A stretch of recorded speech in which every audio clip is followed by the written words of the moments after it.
미국은 정보 공유를 하는 확실한 동맹국을 빼면은 정보 공유를 다 차등적으로 하거든요. 반도체 관련된 정보가 우리나라에 제공되지 않았다. 이거는 반도체 산업계에서 X라인이 그런 거죠.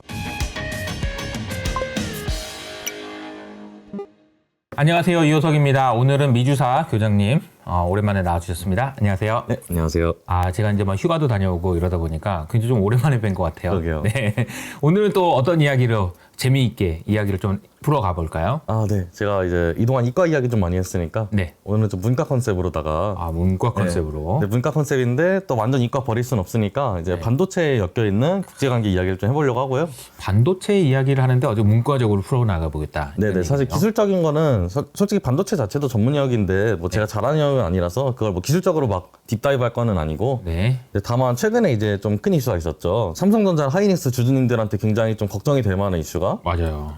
지원금 받으려면은 초과 이익 환수하겠다. 듣고 있으면 좀 웃기죠. 이게 뭐 공산주의 국가였나? 그러니까 뭐 말이에요. 지원금 주면은 초과 이익을 환수한다는 게 사실 말이 안 되는 조건인데. 근데 지원금 안 받기도 되게 좀 어려운. 그래서 약간 빼도 박도 못 한다는 말이 딱 이럴 때 쓰기 딱 좋은 말이죠.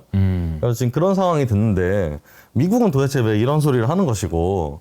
그러면은 반도체를 기반으로 하는 약간 그 산업 구조가 왜 한국이랑 대만을 중점으로 짜여져 있으며 네. 그럼 예전에는 이런 상황이 없었는가 이런 이야기들을 쭉 이제 한번 좀 풀어보려고 하는데요. 네. 그럼 일단 배경부터 설명을 해야 될 것 같아요. 네네네.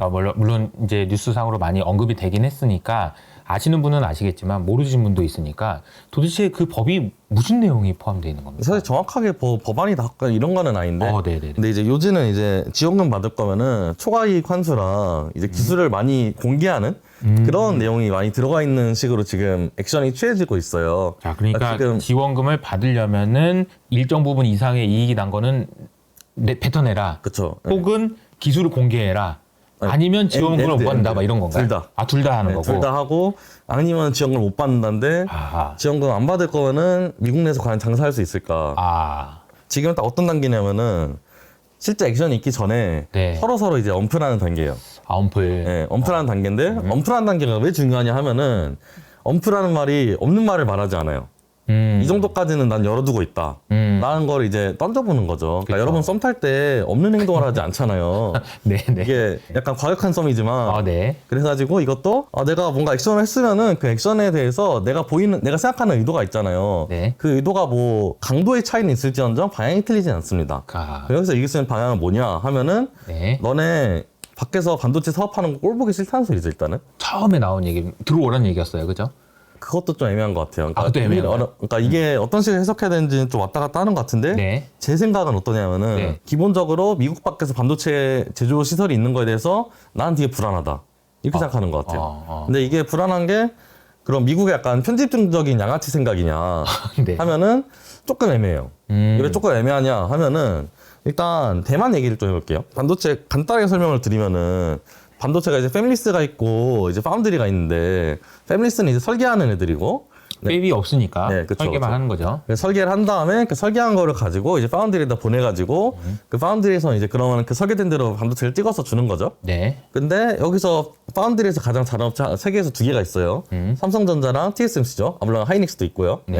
그래서 그게 3개 정도가 있는데 나라로 보면 2개 나라인데 근데 이 2개 나라가 공통점이 있어요.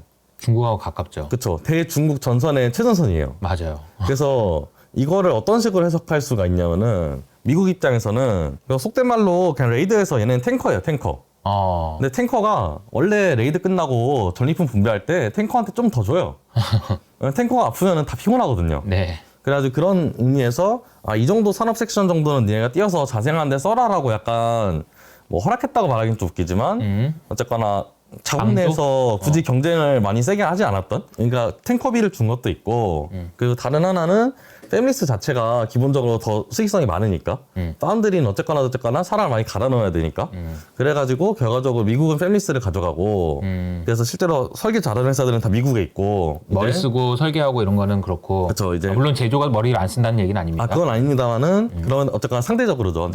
그래서 좀 편하게 돈 버는 건 자기가 하고 몸을 안 쓰고 머리를 쓰고 몸을 안 쓰고 팹리스 약간 편하게 돈 버는 건 자기네 나라에서 하고 고부 가치는 예, 조금 상대적 저부 가치는 쟤네 어차피 돈 필요한데 돈을 퍼주는 것보다는 이것을 이런 산업을 하게 해주는 게 서로 좋고 한국 같은 경우에는 예를 들어서 삼성전자랑 하이닉스가 내일당장에서 갑자기 어떤 이유로 망한다고 볼게요. 네. 그럼 국가 경제가 참 피곤해지잖아요. 그렇죠. 그러니까 그런 만큼 이제 삼성전자랑 하이닉스에 대한 국가 경제 이제 의존도가 굉장히 높아졌는데 하이닉스랑 삼성전자 어디에 그런 의존도가 높으냐 하면은 결국 미국에 있는 패밀리스 회사들에 높단 말이에요. 이게 고객이 많은 그런 뭐 코카콜라 같은 제품이 아니고 이런 거는 이제 특정 고객군 몇몇이 이제 많이 쓰는 회사잖아요. 네. 근데 그 고객군들은 거의 다 미국에 있죠. 아하. 그러니까 결과적으로 경제적으로 미국의 이제 영향력을 계속 담보해주는 장치 중에 하나기도 한 거예요. 그런 여러 가지 이유로 이렇게 두 개를 이제 대만이랑 한국에다가 이제 분배를 해줬다고 보는데 일단 이건 좀 약간 좀 오해할 수 있으니까 좀 정리하고 넘어가면 그렇다고 해서 미국이 뭐 하게 해줬으니까 해줘 뭐 이런 건 아니겠지만 그런 건 아니고, 예. 어쨌든 이제 그런 의미가 있을 수 있다. 그러니까 미국 입장에서 전략적으로 봤을 때 그쪽 한국과 대만의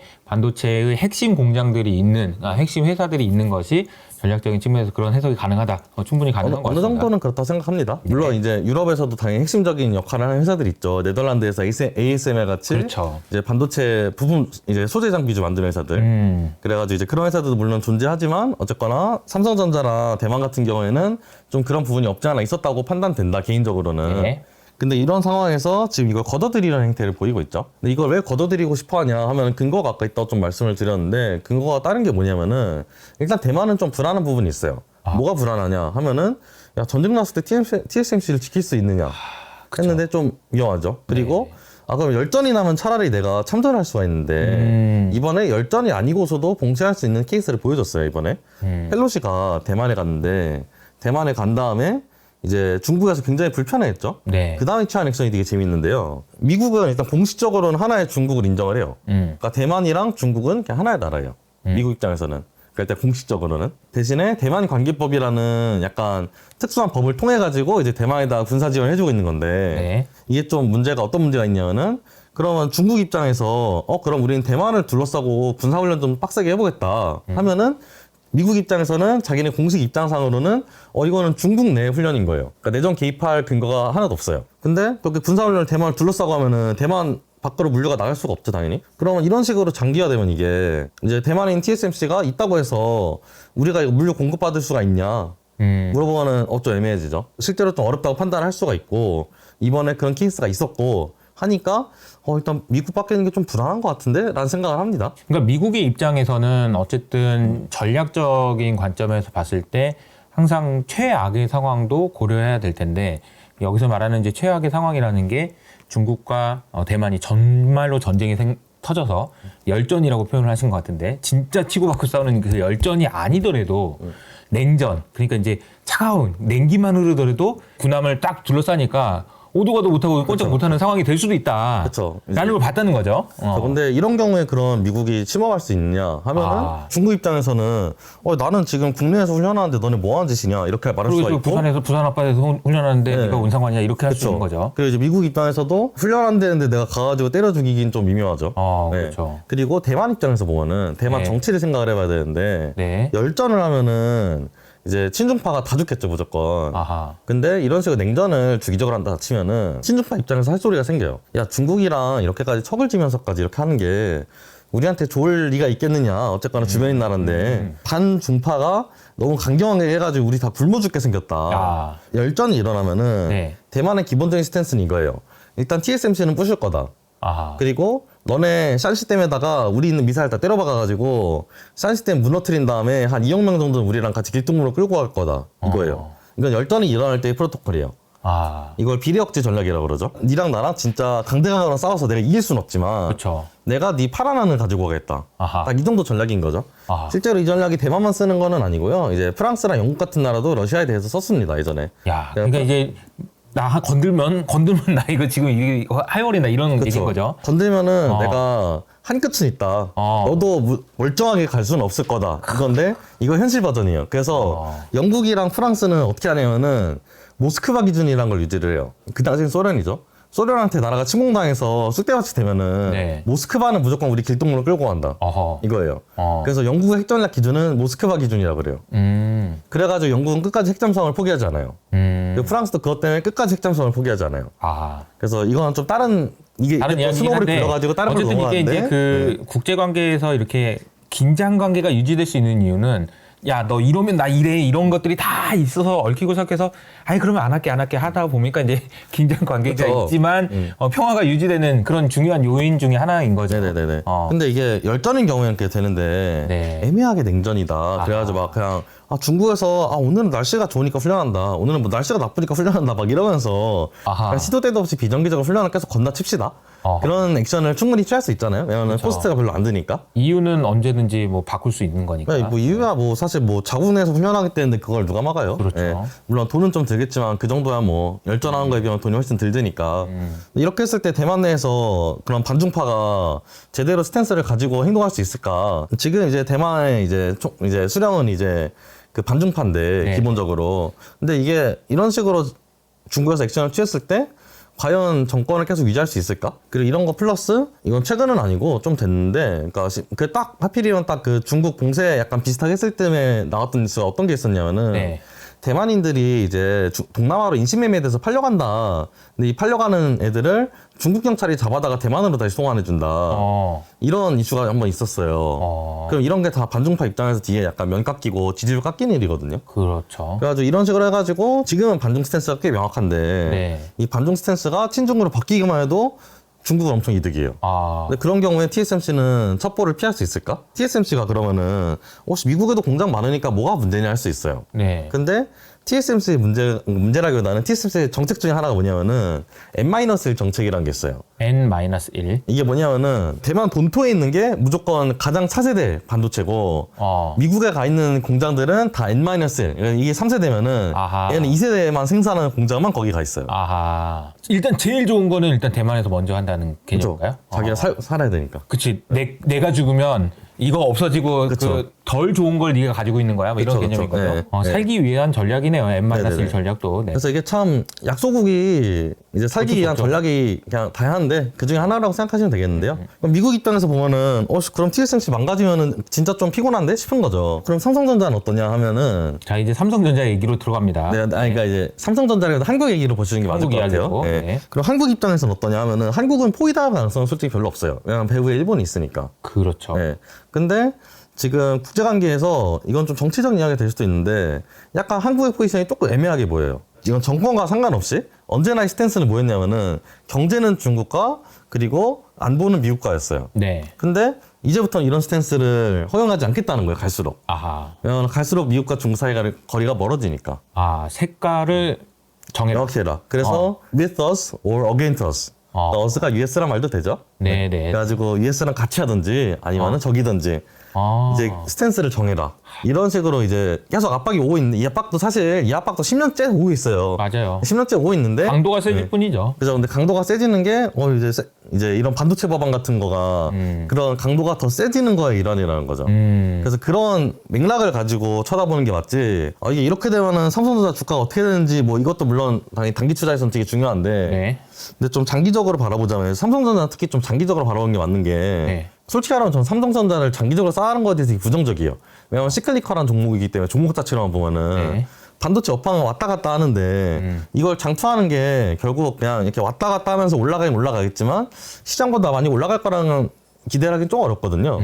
그렇기 때문에 내가 삼성전자를 투자를 하고 싶으면은 반도체 시클리컬한 업황을 잘 파악을 하면서 좀 다운사이드에 있을 때 좀 사고 이제 좀 호황일 때 팔고 이런 식으로 가는 게 맞긴 맞다고 생각을 해요. 기본적으로 네. 시크리컬은 트레이딩을 하는 게 중요한 전략이긴 합니다. 그렇죠, 그렇죠. 네. 근데 삼성전자 같은 반도체 주식들도 시클리컬하기 때문에 전 장투가 적절하냐 물어보면 아니라고 생각하긴 하지만 네. 한국의 현실상, 그러니까 한국 개인 투자자분들은 보통 물어보면은 삼성전자 쌓아간다는 분들이 참 많잖아요. 안 망하니까. 네, 안 망하니까. 그래서 저는 그것도 뭐 맞는 이유인 것 같아요. 안 망하면 엄청 중요한 장기적으로 이유죠. 네. 우상향하겠죠. 네네네. 뭐 그렇게 생각할 수 있습니다. 네. 그래가지고 근데 이 장기적인 우상을 한다는 아이디어 중에 하나가 이런 식으로 국제관계가 재편이 되면 되게 애매해지는 거예요. 아하. 네. 그래가지고 조금 더 트레이딩하는 거에 방점을 찍을 필요는 있겠다. 이렇게 되면은 그러면 이런 케이스가 예전에는 없었냐? 하면 예전에 있었어요. 어떤 예전에는 통신 분야에서 있었어요. 통신 분야에서. 네. 통신 분야에서 노키아가 딱 비슷한 케이스예요. 노키아가 엄청 잘 나갔죠. 지금 아시는 분들은 솔직히 그냥 뭐 망치 대용이다 뭐 이렇게 아시겠지만 옛날에는 그런 회사가 아니었죠. 텔레커뮤니케이션 기술이 가장 좋은 회사였잖아요. 근데 이 회사들이 다 유럽에 있었어요. 이런 회사들이. 유럽에 있었던 회사들이 다 미국으로 넘어갑니다. 근데 이게 넘어가는 과정이 되게 웃겨요. 자본주의적으로 넘어가요. 그냥 있는 회사, 있는 특허, 있는 사람을 다 사와요. 그럼 누가 사왔냐 하면 퀄컴이 이제 주가 돼서 사왔는데 재밌는 거는 퀄컴의 창업주가 미군 출신이에요. 미군. 네, 그러니까 화웨이랑 비슷한 거예요. 어느 나라나 똑같아요. 그러니까 이게 안보 기술로 판단이 되면은 군대 혹은 나라에서 관련 있는 사람들이 약간 준 국영기업 차려가지고 해먹는 거예요. 이건 뭐 막을 수가 없거든요. 나라 입장에서도 당연히 그냥 그렇게 하는 게 더 안전한 것을. 그럼 유럽이 그 당시 어떤 식으로 털렸는지를 보면은 결국 이제 엄청난 돈 살포를 통해 가지고 기술이랑 인력을 굉장히 미국에 많이 뺏겼어요. 근데 이제 그런 과정에서 봤을 때 미국은 이게 안보적으로 중요한 기술이라고 판단하면은 어떤 식으로든 자국 내로 일단 편입시키려는 생각을 많이 하는 것 같아요. 그래서 최근에 6G, 5G 할 때 중국이랑 경쟁하는 걸 굉장히 염두에 두고 움직이잖아요.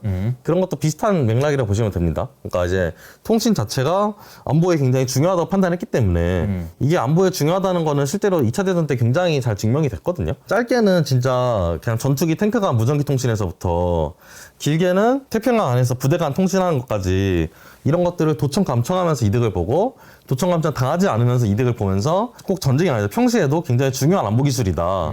플러스 이거 나중에 쓸 때도 굉장히 많겠다라는 생각 안 할 수가 없죠. 자, 그러니까 이제 통신과 관련된 이야기 노키아를 통해서 이제 얘기해주고 계신데 네네네. 이것이 전쟁하는데 너무 중요한 기술이다라는 설명을 해주시고 계신 거예요. 안보의 입장에서 너무 중요하다. 왜냐하면은 어떻게 보면은 이제 그 전쟁을 하려면 보급 그러니까 뭐 정보의 이동 이런 것이 너무 중요한데 그쵸. 그 과정에서 이제 도청, 감청 뭐 지금 싸움이니까 전쟁이니까 그런 게 어딨어. 막 뺏어 듣고 막 야 저기로 간대더라 그러면서 막 쳐부수고 막 이런 게 많았는데 그런 게 기술적 우위가 있다라는 것 자체가 굉장히 좀 큰 의미가 있는 거죠, 그죠? 그렇죠. 네. 그럼 뭐 반도체는 다르냐? 반도체도 비슷해요. 그러니까 이제 제가 작년 말부터 반도체와 관련된 뭐 미국, 그러니까 작년이 아니죠. 이제 2년 전부터 계속해서 미국에서 뭐 돌연선이 어쩌니 뭐 이러면서 이제 여러 가지 이야기를 할 때마다 반도체 이야기 할 때마다 따라 나오는 단어가 안보였어요. 네. 미국의 안보. 근데 이 이야기가 반도체뿐만 아니라 과거 통신에서도 있었다는 얘기를 해주신 거고. 네네네. 자, 그러면 이제 반도체에서는 이게 지금 어떤 식으로 지금 진행되고 있는 겁니까, 지금? 일단 반도체에서는 미국은 그래서 지금 포위망을 열심히 구축하고 있어요. 포위망. 어떤 식으로 포위망을 구축하고 있느냐? 일단 첫 번째로 자국 기업을 단돌이 하고 있어요. 자국 기업을. 자국 기업 어떤 식으로 단돌이 하고 있느냐? 엔비디아 같은 거 너네 인공지능에 쓰이는 좋은 칩들 만들잖아. 네. 이거 일정 모델 이상은 팔지 마. 미국, 중국에다가. 실제로 H100 같은 거 최신 칩들이거든요. 네. 이거 있는 거 없는 거 굉장히 다릅니다. 이거 있는 게 없는 게 굉장히 다른데 네. 특히 최근 인공지능에서 너무 달라요. 근데 최근에 인공지능이라는 거는 여러분들이 아시는 챗GPT만 쓰이지 않아요. 맞아요. 탱크든 비행기든 다 인공지능을 너무 많이 쓴단 말이에요, 이제는. 그러겠네요, 당연히. 네. 당연히 그러니까 이제는 도구 파이트라고 보통 그러죠. 탑건 보신 분들은 아시겠지만 이제 뭐 전투기 조종사끼리 싸우는 거 있잖아요. 맞아요. 이제 AI를 이길 수가 없어요. 근데 그건 10년 전부터 그러긴 했어요, 솔직히. 아하. 네. 그게 약간 그 탑건이 마지막 인간, A가 그렇죠. 있으면 마지막 인간 뭐 그런 느낌이 비슷한 거 있죠, 좀 그죠? 약간 보면은 원래 전투기 조종사들이 약간 그냥 하늘의 기사였어요, 진짜. 맞아요. 1차 대전 때는 그래서 막 진짜 기사들이 화려한 문장 입고 나가듯이 이제 자기 전투기에다가 자기 가문 도색 막 칠하고 나왔단 말이에요. 근데 2차 대전 때부터는 그런 낭만 없죠. 2차 대전 때부터는 야 무슨 도색은 도색이야, 너네 무조건 위장색이야. 해가지고 자기가 공대공 약간 좀 능력 좋으면은 자기가 보통 위에 있으니까 회색이나 하늘색으로 칠하고 자기 땅에 붙어서 다녀야 되면은 젓갈색으로 칠하고 다 위장색 칠했단 말이에요. 네. 근데 이제는 그 낭만부터 사라지고 사람을 AI 이제 이길 수가 없는 세상이 됐는데 그러니까 요새는 그러면은 비행기도 그냥 AI가 운전합니까? 그러니까 AI가 운전을 하진 않는데 그러니까 전투기 같은 경우에 AI가 운전을 뭐 다 하냐 그러면 그러진 않는데 근데 이제 특정 상황들에서 도구 파이트 같은 거 도구 파이트라는 게 이제 서로를 가시사거리 안에다 놓고 전투기끼리 서로 총으로 쏘는 그런 거 있잖아요. 네네. 그거에서는 AI가 월등하고 그러면 서로가 안 보일 때 그냥 미사일로 쏴 죽일 때 어떠냐 하면은 당연히 그것도 AI가 월등하죠. 그래서 결과적으로 그냥 이제 전자전이 됐어요, 사실상. 사람이라는 단말을 약간 참고하는 전자전이 됐어요, 이제는. 사람이란 단말을 참고하는 전자전이다. 참고로 제가 단말이라고 해가지고 인명 경시라고 생각하실 수가 있는데 이 단말이 세상에서 가장 비싼 단말입니다. 실제로 전투기 조종사가 전투기에서 가장 비싸요. 그래요? 전투기보다 전투기 조종사가 훨씬 비싸요. 그래요? 왜 그러냐면은 전투기 조종사가 돈은 별로 안 드는데 시간이 많이 들어요. 아하. 그러니까 전투기 조종사가 무조건 훨씬 비싸요. 전투기 조종사를 양성하는 데 들어가는 비용을 네. 말씀하시는 거죠? 예, 그러니까 근데 비용은 사실 얼마 안 되는데 시간도 시간도 많이 걸리니까. 그래서 뭐 부품은 사실 돈 있으면 찍어낼 수 있는데 조종사는 돈이 있다고 찍어낼 수 있는 게 아니죠. 그러니까 그런 상황에서 이제 미국이 어떤 식으로 조이망을 쪼이겠냐 하면 일단 첫 번째 자국 기업인데 자국 기업 포위망을 쪼이는 게 너무 웃겨요. 어떤 식으로 쪼이냐면은 유예 기간을 거의 안 줘요. 거의 뭐 내년부터 쪼이세요. 막 이런 식이에요. 근데 내년부터 쪼이라는 게 무슨 말이냐. 이거 함의가 좀 있거든요. 이게 최근에 너무 쪼이는 액션이 많아가지고 왔다 갔다 하는데 네. 액션 중에 하나가 어떤 게 있었냐면은 중국에서 반도체 생산하면은 이제 너네 다 제재 먹을 줄 알아라 이런 게 있었어요. 그러니까 중국에서 공장 빼라. 언제까지? 6개월 안에. 근데 이거 무슨 말이냐. 6개월 안에 공장 못 빼거든요. 근데 미국 기업들은 아무 말도 없었어요. 왜 아무 말도 없었냐 하면은 얘는 미리 다 빼놨거든. 네. 근데 미리 다 빼놨다 무슨 말이냐 하면은 이게 진짜 시겁한 게 그때 삼성전자랑 하이닉스 주가 한 번씩 난리 났거든요. 네. 왜냐면 미국에다 이러다 못 파는 거 아니야 하다가 이제 난리 한번 났다가 이제 또 정상화 되긴 했는데 근데 그때 난리 난 거를 저는 가볍게 여기면 안 되는 게 원래 이런 전략을 할 때 중국한테 서프라이즈를 주기 위해서 하는 거잖아요. 그러니까 갑자기 이렇게 하는 건 맞아요, 사실. 그거는 맞아요. 근데 갑자기 하는 게 불가능하잖아요. 공장이 저기 있는데 어떻게 몇 달 안에 그걸 다 빼와요. 그러니까 그 말 뜻은 뭔 말이냐면은 빼야 되는 애들한테 정보 공유를 미리 해주고 나서 하는 거예요, 기본적으로. 근데 삼성전자 하이닉스는 정보 공유를 못 받은 것 같단 말이에요, 이번에. 그러면은 약간 정보의 엣지스 라인이 벌써 그어진 것이 아닌가? 하는 우려를 안 할 수가 없죠. 엣지스 라인이 지난번에 일본이랑 한국 사이 그었을 때 6.25가 났잖아요. 네. 이번에 반도체 전쟁에서 우리나라는 그러면 어떻게 되어가는 것인가? 이제 삼성전자랑 하이닉스가 그러면 나쁜 기업이냐 물어보면은 전혀 그렇지 않아요. 펀더멘탈 아직 명확하게 살아있고 네. 이것 때문에 뭐 내일 당장 죽냐 물어보면 이것 때문에 내일 당장 죽으면은 다 힘들어 전 세계 사람들이. 그래서 그렇게 되지는 않겠지만 이걸 옛날처럼 초장투로 쌓아가면은 무상향한다. 이렇게 볼 수는 이제는 없는 국제관계가 되어간다. 불안하다 그러기에는. 이게 좀 약간 살짝 소름 돋을 뻔했습니다. 이게 지금 우리가 정보를 못 받았다. 네. 못 받은 것 같다는 거죠. 못 받은 게 확실하죠 사실. 확실한 네. 거죠. 그럼 지금 약간 좀 선 긋는 거 아니냐 이런 느낌인데요. 그러니까 저는 약간 그래서 이거를 제가 작년에 좀 몇 번 유튜브 영상을 말했었는데 제 그냥 개인 채널에서 네. 이게 그냥 진짜 약간 정보의 엣지 라인은 그런 거가 아닌가. 정보 공유에 있어서. 그래요. 그래서 미국은 정보 공유를 하는 파이브 아이스라는 이제 딱 5개 나라의 이제 확실한 동맹국을 빼면은 정보 공유를 다 차등적으로 하거든요. 근데 거기서 이제 반도체 관련된 정보가 우리나라에 제공되지 않았다. 이거는 이제 무상향 신화에 대해서 굉장히 좀 조정을 해볼 필요가 있지 않나. 그러니까 이건 기술 문제도 아니에요. 그러니까 삼성전자가 앞으로 몇 나노 하든 말든 이건 상관없어요. 그냥 그런 거랑 상관없이 이거 맞나 싶은 생각을 안 할 수가 없죠. 그러면은 반사 수혜를 볼 기업이 있을 거잖아요. 네. 그러니까 반사 수혜를 볼 기업들은 뒤에 뻔해요. 그냥 미국 내에서 파운드리 하는 회사들이에요. 근데 미국 내에서 파운드리 하겠다고 지금 깝죽거리는 회사가 몇 개 있는데 네. 최고로 크게 깝죽거리는 회사가 인텔이긴 하거든요. 너무 안 좋지 않나요? 근데 너무 안 좋긴 해요. 그래가지고 이거를 뭐라고 말하기 너무 애매한데 약간 make US 그 세미컨덕터 great again 하려면은 회사가 많진 않아요. 막 TXN이라든지 인텔이라든지 몇 개 있는데 네. 근데 제 생각에 이런 회사들을 좀 장기적으로 눈여겨볼 필요는 있다. 그러니까 될 때까지 하겠다 뭐 이러면 할 말 없으니까. 네. 그리고 사실 돈 때려붓겠다 치면은 사실 언젠가 될 것 같거든요. 그리고 그거랑 그다음에 다른 거 어떤 걸 눈여겨야 되냐면은 이게 진짜 애매한데 중국 반도체 회사들이 있어요. 예를 들어가지고 중국에서 특히 AI 반도체 만드는 회사들 바이두 같은 게 클론이라고 하는 AI 반도체를 만들긴 하거든요. 네. 이거 성능이 얼마나 좋은지는 저도 안 써봐서 잘 모르겠어요.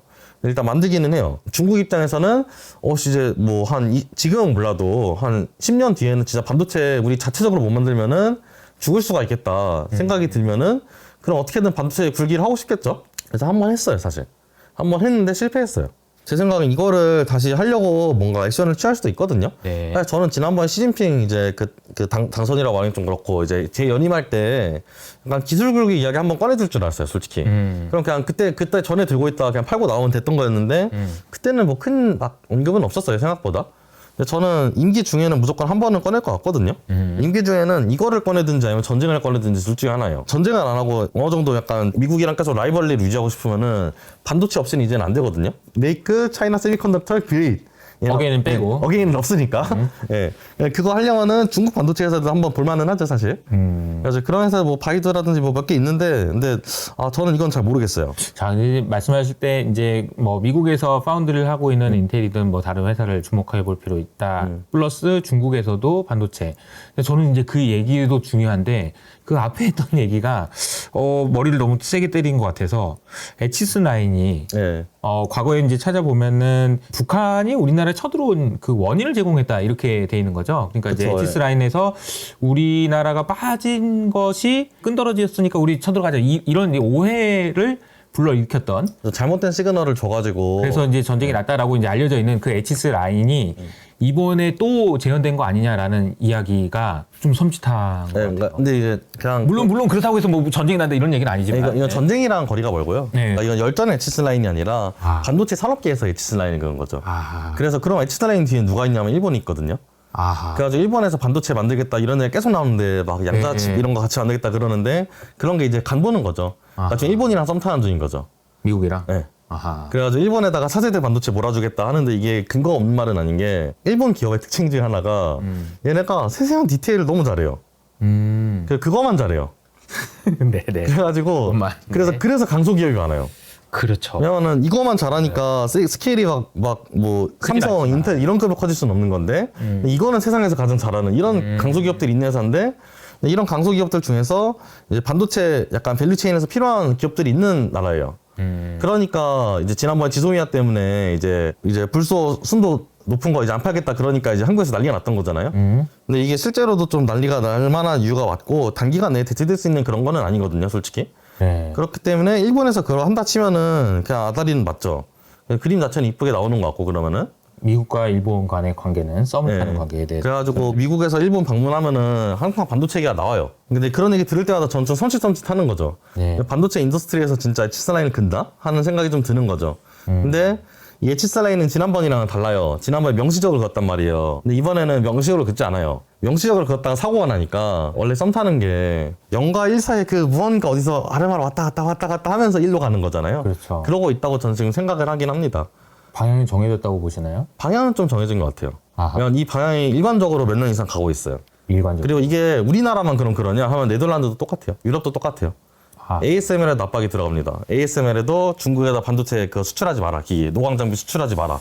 근데 근데 최근에 우리나라 정부에서 이제 뭐 일본과의 관계에 관련된 이해하지 못하는 그런 행동들도 어떻게 보면은 좀 야 우리 뭐 긋지 마, 막 이런 얘기일 수도 있겠다는 생각이 얼핏 좀 들기도 하고요. 그러니까 뭐 그런 정치적인 포석을 관점에서 여러 가지로 지금 물 밑에서 지금 많은 일들이 일어나고 있구나라는 생각도 드네요. 사실 지금이 진짜 신냉전이 뭐 앞으로 될 거다가 아니고 이미 신냉전이거든요. 이미 냉전이죠. 이미 신냉전 중인데. 전쟁 중이에요. 심지어 냉전도 아니고 열전 중이에요. 이미 서방이랑 러시아는 열전 중이잖아요. 그럼 서방이랑 중국이 냉전 중이지 않다고 보는 것도 굉장히 웃기지 않나요? 냉전하고 열전이니까 어쨌든 열전은 그냥 치고받고 싸우는 그쵸, 거고 그쵸. 냉전은 그냥 만 하고 있는 그런 대응 관계라고 본다면 지금은 이제 그 러시아에서는 지금 열전이 일어나고 있는 상황이고 그쵸. 그러니까 그 표현이 있더라고요. 콜드워 인 뭐 핫스페이스 뭐 이런 표현이 있더라고요. 이제 반도체에서는 지금 콜드워가 일어나고 그쵸. 있는 거예요. 반도체 말고도 이제 많죠. 우주에서도 하고 뭐 통신에도 하고 여러 가지 많은데 지금 반도체 열전 냉전 네. 굉장히 흥미롭습니다. 반도체뿐만 아니라 이제 여러 가지에서 소프트웨어에서도 굉장히 강하게 이루어지는데 네. 일단 당장 틱톡을 열심히 때리고 있죠. 그렇죠. 그래서 약간 페북이 좀 살아나지 않을까 싶은데 저는 사실 틱톡 때문에 이제 페이스북이랑 인스타가 많이 좀 밀렸단 말이에요. 근데 이제 페북이 리스를 만들어가지고 일단 대항을 하는데 틱톡을 정말 이렇게 전방위적으로 때리면은 그러면은 뭐 좀 나중에 좀 장기적으로 괜찮아질 수도 있지 않을까라는 생각을 좀 하고요. 물론 유튜브도 수혜를 좀 보겠죠. 유튜브 쇼츠가. 예. 그래가지고 그런 식으로 좀 부분도 있고 중국 같은 경우에 어떤 짓을 했냐면은 그 깃허브라는 게 있어요. 깃허브이 뭐냐면은 전 세계 있는 모든 오픈소스 이제 그 오픈소스. 오픈소스 내가 열심히 소스코드가 소스를 만들었는데 다 공개해줄게. 네. 써봐 이런 거. 근데 이제 그거를 공개하는 플랫폼이 있어요. 지금 네. 마이크로소프트 거긴 하거든요. 마이크로소프트. 네, 마이크로소프트에서 그걸 인수를 했기 때문에. 근데 깃허브 전체를 중국에서 한번 포크를 떠간 적이 있었어요. 포크를? 포크를 떠갔다는 건 다 컨트롤 CV. 그 전체를. 깃허브를 싹 전체 컨트롤 A 한 다음에 컨트롤 C 해가지고 컨트롤 B 한 적 있어요. 이거 옮겼다고. 창고 안으로. 야, 씨, 그거 어마어마한 텐데. 그쵸. 그 진짜 어떻게 보면은 도시 하나를 그냥 푹 떠가지고 그냥 옮긴 거랑 비슷한 그쵸. 개념인데. 여러분 딱 어떻게 생각하시냐면 진짜 그냥 구글 서치 엔진을 바이드에서 똑같이 베껴서 만들었다 생각하시면 됩니다. 대단하다. 어마어마한 짓을 한 거죠, 사실. 네. 근데 그 짓을 왜 했겠어요? 이제 기술 전쟁이 있을 것 같으니까 이제 미리미리 쟁여놓는 거란 말이에요, 서로 무기를. AI AI 무기를 지금 AI뿐만 아니라 모든 소프트웨어는 여러분들 소프트웨어 개발자는 지가 아무리 잘해도 깃허브랑 구글 없으면 개발 못해요. 거기 다 있으니까. 네, 거기 다 있으니까 남들 거 복사 붙여넣기 하면서 약간 프랑켄슈타인 짜집기 하는 게 그 소프트웨어 개발인데 솔직히. 맞아요. 근데 그거 없으면 개발을 못해요. 네. 근데 이제 못하는데 나중에 막힐 것 같으니까 미리 일단 한번 복붙해 놓은 거예요.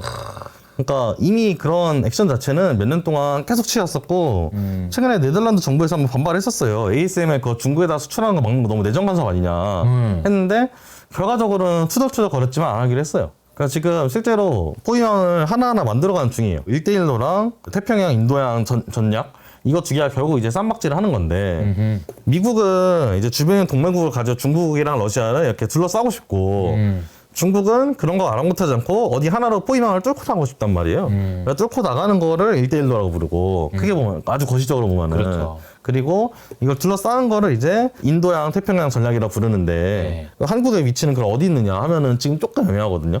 한국은 아직까지는 약간 그레이존이에요. 제 생각에는. 명확한 그건 없어요, 지금은. 지금도 뭐 경제는 중국, 뭐 안보는 네. 이게 안 된다는 얘기잖아요, 지금. 근데 이제는 갈수록 반강제로 좀 디커플링이 되니까 경제가 중국이라고 계속 말하고 싶으면은 대중국 경상수지가 이제 계속 흑자야 되거든요. 적자로 돌아섰죠, 사실. 맞아요. 네. 그러니까 이제 되게 미묘해지는 거예요. 이제 여러모로 이제 선택을 강요받고 있는 중이라고 생각이 되고 한일 그 이번에 협약은 아니고 이제 얘기 나오는 거 있잖아요. 네네네. 그거 나오자마자 미국에서 바로 활용한다 이러잖아요. 그러니까 이게 미국 입장에서는 얘네 둘이 친하게 지내야지 앞에서 탱킹을 하는데. 그쵸. 네. 이게 이거 지금 니네들이 그거 가지고 지금 싸우고 있는 게 나는 못마땅하다 이렇게 얘기했을 수도 있다라는 추정을. 아니 뭐 많이 해요. 실제로 많이 해요. 많이 실제로 하나요? 예전부터 많이 했어요. 너무 이렇게 노골적으로 하면 안 되니까 좀 그렇게 얘기하긴 했지만 어쨌든. 아니 이건 노골적으로 많이 했어요. 네. 진짜. 근데 이게 오늘 제가 그 얘기를 듣다 보니까 아주 흥미로운데요. 네, 근데 이게 이게 지금 사실 국제 정치와 관련된 거를 미주사 교장님은 또 어떻게 이렇게 많이 고민을 한 겁니까? 저는 공대 안 갔으면은 외무고시 봤을. 네네네. 아니 도대체 아니 처음에 나와가지고는 코딩한다고 그러고 막 이렇게 했었던 분이 갑자기 국제 정치 얘기를 이렇게 하니까 너무 흥미진진한데요. 어쨌든 반도체와 관련된 지금 콜드워가 지금 네. 아주 뜨겁게 진행되고 있다라는 이야기를 해주신 것 같고요.